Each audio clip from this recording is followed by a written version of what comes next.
Hello dear, welcome to KSL campus.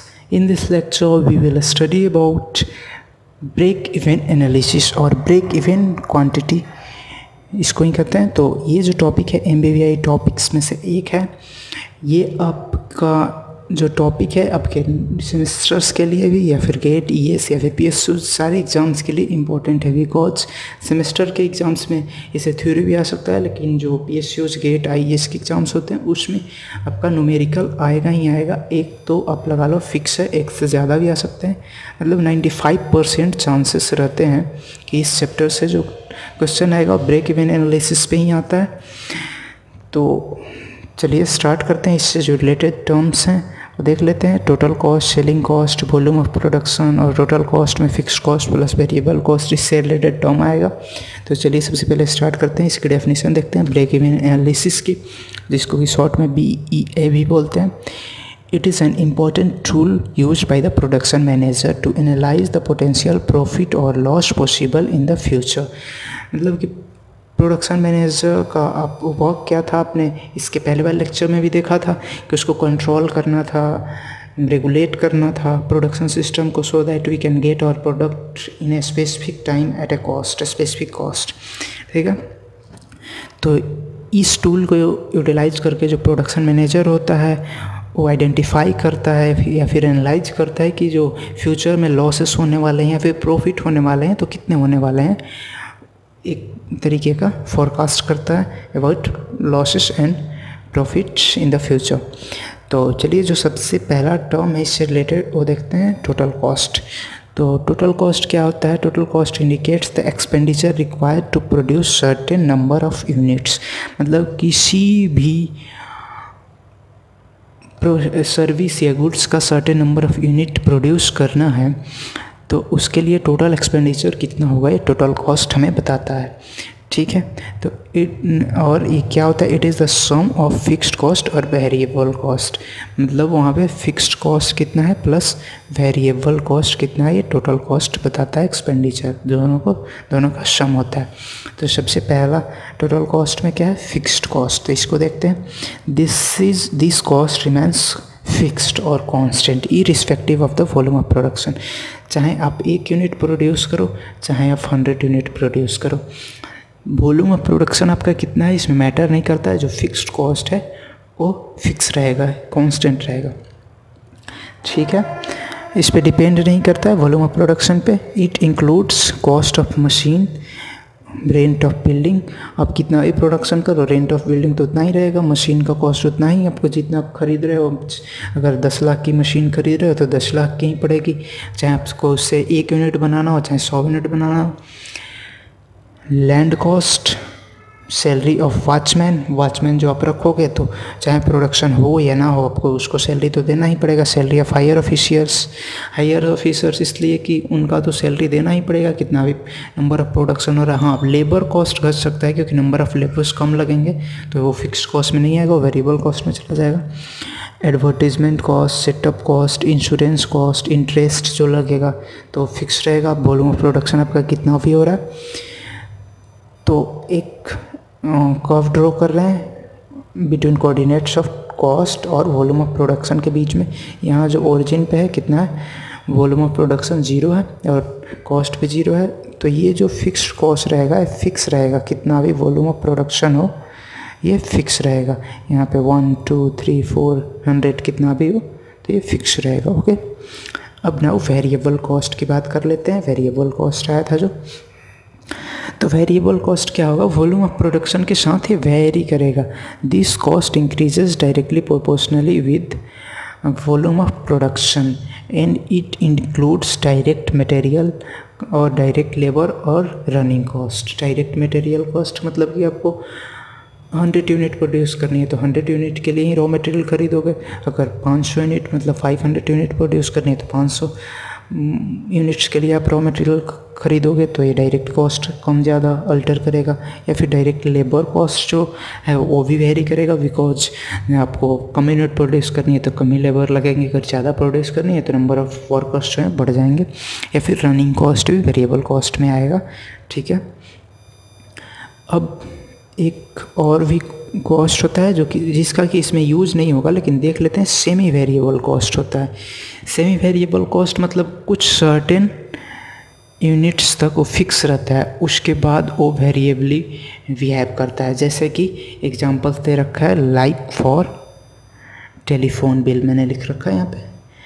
तो जैसे आप अभी तो आप प्रीपेड यूज़ करते होगे, लेकिन प्रीपेड छोड़ो, पोस्ट पेड वाली जो सिम होती थी तो उसमें क्या होता था कि आपको मंथली रेंटल होता था कि 200 या फिर 400 या फिर 250 का एक पैक आपको, मतलब 250 पे करना है। आप ये प्लान लोगे तो इतना पे करना पड़ेगा। तो मान लो आपने 200 वाला पैक लिया, 200 वाला प्लान लिया, तो आपको मंथली 200 रुपये पे करना है वहाँ पे। तो आपको उसमें 4000 मिनट्स कॉल्स आपको दिए जा रहे हैं। तो चाहे आप एक कॉल करो पूरे मंथ में, चाहे आप 500 कॉल करो पूरे मंथ में, और चाहे आप 3900 कॉल करो पूरे मंथ में, या फिर 4000 के 4000 पूरे ही कॉल कर लो, आपको 200 ही देने होंगे।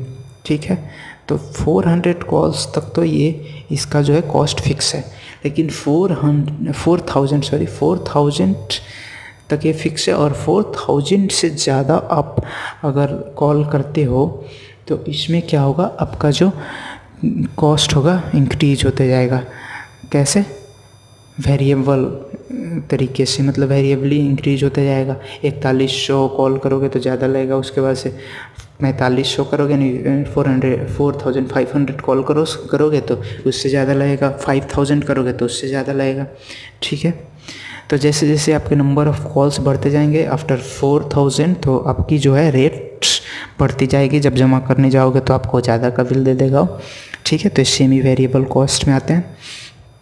अब हमें फॉर्मूला इसकी देखनी है, तो उसके लिए कुछ नोटेशंस देख लेते हैं कि हमने किस टर्म के लिए क्या नोटेशन यूज किया है।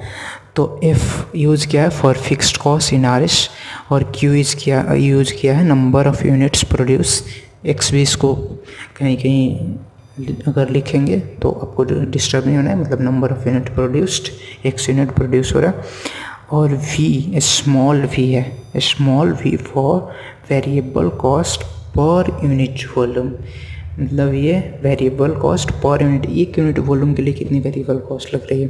और V जो है कैपिटल V वो टोटल वेरिएबल कॉस्ट है, मतलब कि variable cost per unit volume into number of quantity Q, number of volume produced. ठीक है, तो टोटल वेरिएबल कॉस्ट हो जाएगा। अब स्मॉल s जो है वो है selling cost per unit volume, एक यूनिट के लिए सेलिंग कॉस्ट कितनी है, कितना में सेल कर रहे हैं एक यूनिट को। और कैपिटल S जो है टोटल सेलिंग कॉस्ट या फिर टोटल रेवेन्यू कितना आ रहा है आफ्टर सेल। तो ये क्या होगा कि selling cost per unit into number of unit या फिर नंबर ऑफ वॉल्यूम प्रोड्यूस्ड।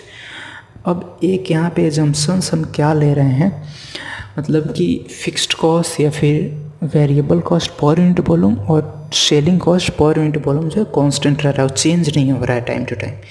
ये यहाँ पे हम एजम्पशन ले रहे हैं और जनरली कांस्टेंट रहेगा। तो कैपिटल S क्या हो जाएगा, S इंटू Q।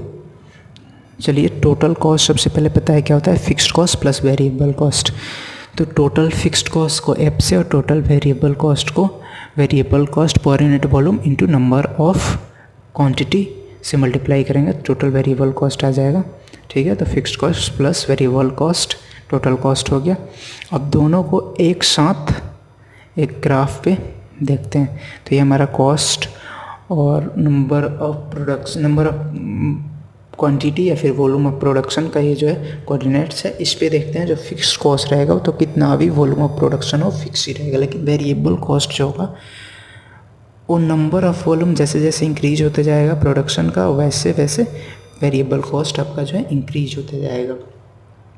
यहाँ ओरिजिन पे 0 क्वांटिटी प्रोड्यूस हो रही है, तो यहाँ पे वेरिएबल कॉस्ट 0 है, और यहाँ पे मैक्सिमम प्रोड्यूस हो रही है तो मैक्सिमम है।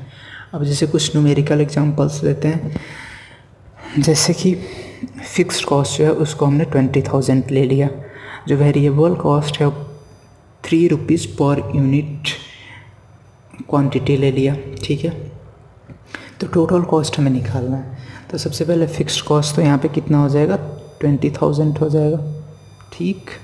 और जो क्वांटिटी हमने ले रखा है 12,000 क्वांटिटी प्रोड्यूस कर रहे हैं। तो जब 12,000 क्वांटिटी प्रोड्यूस कर रहे हैं तो वेरिएबल कॉस्ट कितना हो जाएगा 3, मतलब कि cost per unit into number of quantity, तो 12,000, तो ये कितना हो जाएगा 36,000। और टोटल कॉस्ट निकालना है तो fixed cost plus variable cost करेंगे तो 56,000 हमारे पास आ जाएगा टोटल कॉस्ट इस पॉइंट पे, जहाँ पे वॉल्यूम ऑफ प्रोडक्शन 12,000 है, ठीक है। अब एक और टर्म देख लेते हैं, टोटल सेल्स। टोटल सेल्स की बारी है, तो इसमें देख लेते हैं टोटल सेल्स हमारी कितनी हो रही है। तो सबसे पहले आपको पता है कि टोटल सेल्स का फॉर्मूला क्या होगा, सेलिंग कॉस्ट पर यूनिट और नंबर ऑफ यूनिट प्रोड्यूस्ड। तो यहाँ पे कोऑर्डिनेट्स हैं कॉस्ट और वॉल्यूम ऑफ प्रोडक्शन का। यहाँ पे नंबर ऑफ क्वांटिटी 0 है ओरिजिन पे, और यहाँ पे जब 12,000 क्वांटिटी प्रोड्यूस हो रहा है तो यहाँ पे टोटल सेल्स कितनी होगी, तो selling cost per unit into number of quantity produced. तो सेलिंग कॉस्ट हम 6 रुपीज़ ले रहे हैं पर यूनिट, तो यहाँ पे टोटल सेलिंग कॉस्ट कितना हो जाएगा 6 × 12,000, ओके। कितना आ जाएगा हमारे पास 72,000 आ जाएगा टोटल सेल्स, मतलब कि प्रॉफिट हो रहा है हमें आफ्टर, जबकि हम जब 12,000 क्वांटिटी प्रोड्यूस कर रहे हैं।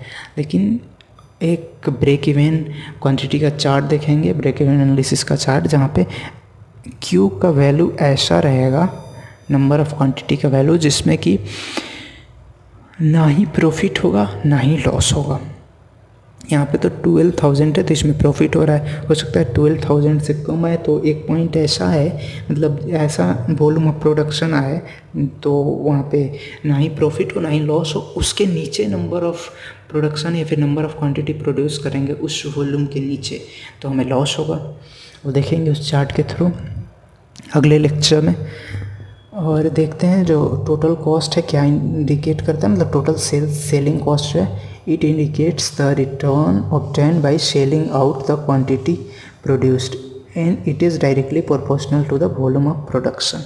जितना रिटर्न आता है आफ्टर सेलिंग द आउटपुट या फिर प्रोडक्ट प्रोड्यूस, तो ये रिप्रेजेंट करता है, उसको इंडिकेट करता है, और डायरेक्टली प्रोपोर्शनल होता है टोटल वॉल्यूम ऑफ प्रोडक्शन का, क्योंकि S = स्मॉल s × Q होता है, तो स्मॉल s को हटा दें तो डायरेक्टली प्रोपोर्शनल टू Q हो जाएगा, ओके। तो इस लेक्चर में इतना ही। Now thank you for the class.